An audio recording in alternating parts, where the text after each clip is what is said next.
Hi everyone. Today I'm going to show you how to fix a really common error we see, which is usually presented because there is a duplicate document already in QuickBooks Online.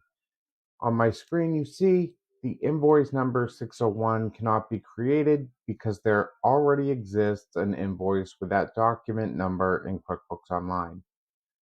So I'm going to go to QuickBooks Online and then go to Sales and Invoices. And I see right here that, yes, I do already have one for 601 and 603. So I am going to go to ConnectWise PSA. I'm going to select the 601.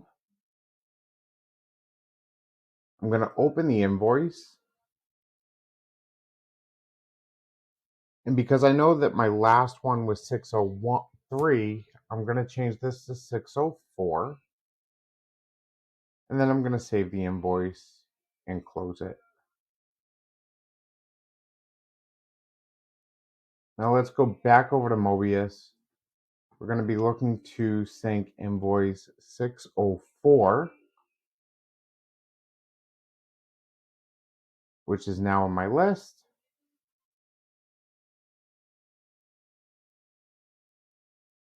And this is going to walk you through the steps that we take to batch over the invoice.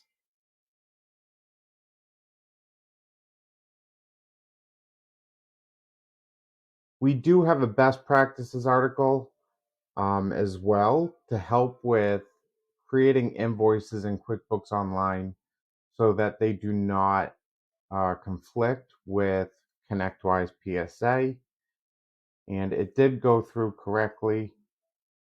I'm going to go back to my invoices and refresh the page.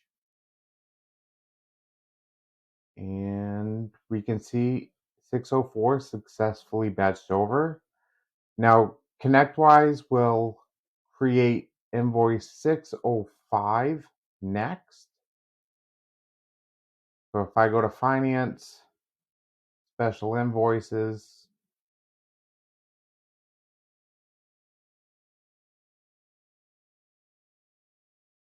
you're going to see the invoice number here is 605.